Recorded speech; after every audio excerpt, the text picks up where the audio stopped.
Ah, there you are. You've been a time, haven't you? Never mind. I have a fresh tale for you. Well, a fresh, very, very ancient tale, of course, and a story from way out in the flatlands east in Norfolk. And this story is called The Pedlar of Swaffham. So you can guess where it comes from. You should always follow your dreams. It can really worry them. Sometimes, if you follow your dreams intently enough, it disarms those dreams so much that they actually become true. There was a wise woman who once sang that dreams can come true. But maybe the actual success ratio of this musical theory isn't as high as we would all like. But the important thing is to have those dreams in the first place. You've got to be in it to win it. A rather grey and dreamless life was once led by a peddler from the flatlands of Norfolk, one John Chapman by name, who wandered the streets of his hometown of Swaffham, peddling whatever he could get his hands on. With his reasonably trusty bloodhound Buckles by his side, he travelled all around the region, where he peddled brushes and he peddled buns. He peddled peas and pet food, soap and sausage rolls, brooms and blooms, and all manner of junk from door to slammed door to scratch a living. Often he only made enough to give old snuffly Buckles a meagre supper and himself none at all. If peddling trash was ever a dream for John, it was one from which he had long awoken, cleaned his teeth, and forgotten all about. Life never seemed to give him any chance of dreaming. His head just hit the pillow after late returns home, and he would be up at first light to stock up his wheelbarrow and do his desperate rounds, convincing homeowners to part with halfpennies for tack they often didn't need. But then, one night, this peddler did have a dream.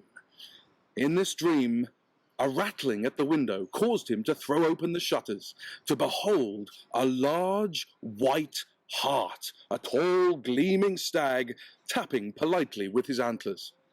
The white hart cleared his throat and spoke in clear Scots tones. Thus rhymeth True Thomas. Pedlar John Chapman, it's your lucky day. To find your fortune you must now away. On Brutus's boardwalk shall ye hear a gem of tidings to you most dear. Dare, dare, the pedlar replied. I prefer heart, actually. Dear heart, the dreamy man went on. I'm sorry, I haven't a clue what you're going on about. Let me get a pen. The hart rolled its eyes and snorted a slow raspberry. Why does nobody ever get my rhymes? I made that one as easy as I could. Dear John, you should be able to work it out. Something about a brutish bridge? Brutus! Brutus, boy, King Brutus of this here Britain. He built a bridge, it's in London. Go there, and with your ears open, and you'll be glad you did. You got that? Hang on, I got a piece of paper here. Now, can I take my dog? The pedlar said, but the hart was already fading away to a pinpoint of brilliant light, muttering away to itself. Do what you like, boy, I don't know. You try to do someone a favour, and Jesus, Craig Bob, yeah. And the light went out, and the pedlar awoke.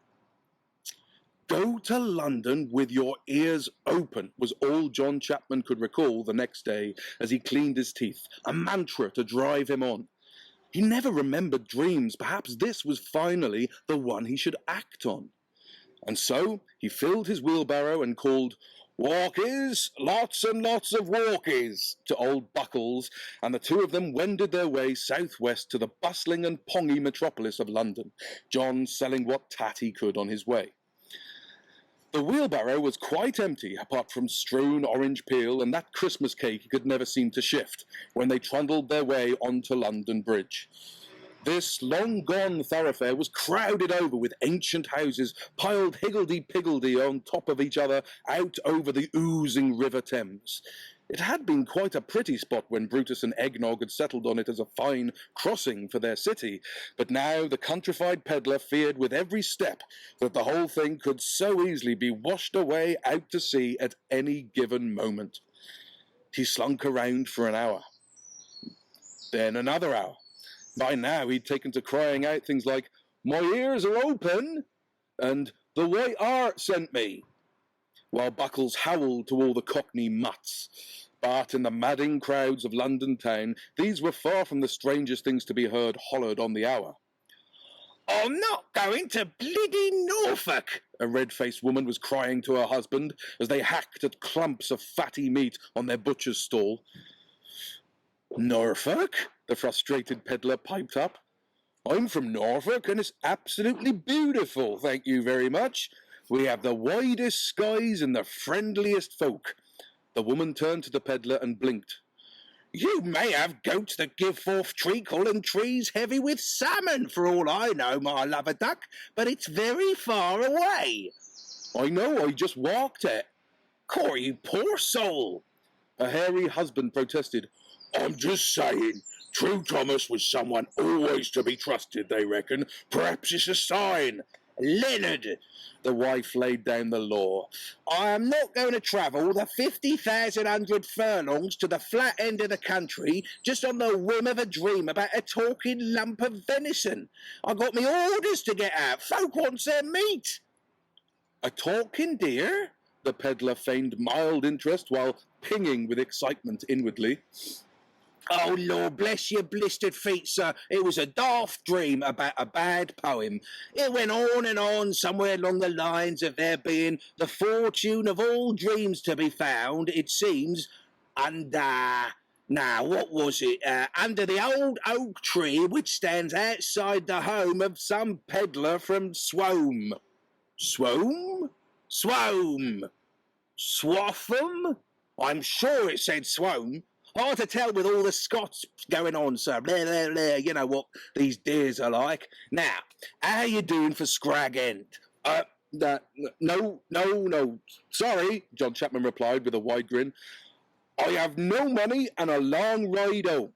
But here we go. Do have some Christmas cake for free." Nah, thanks, sir. Thank you kindly. Here's a fatty bit for your dog, anyway. But mind how you go. Scraggin! Get your scraggin right here, everybody!" And the peddler was gone.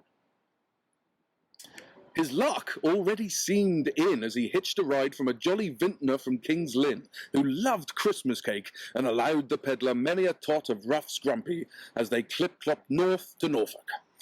Arriving at his front door, the peddler lost not a moment in fetching his rusty old shovel and getting to work on the roots of the mangled old tree which sheltered his honest hovel in the centre of Swaffham. After half an hour's mucky toil, the peddler struck upon something hollow. He carefully cleaned dirt away with his hands and found a very old red pot. There was nary a chip in it, but there, streaked in black across the entire centre, ran the words, "Ut infodiendo." "Out in vodio do what?" the peddler wondered aloud to Buckles, who was sniffing uncertainly around the edges of the hole.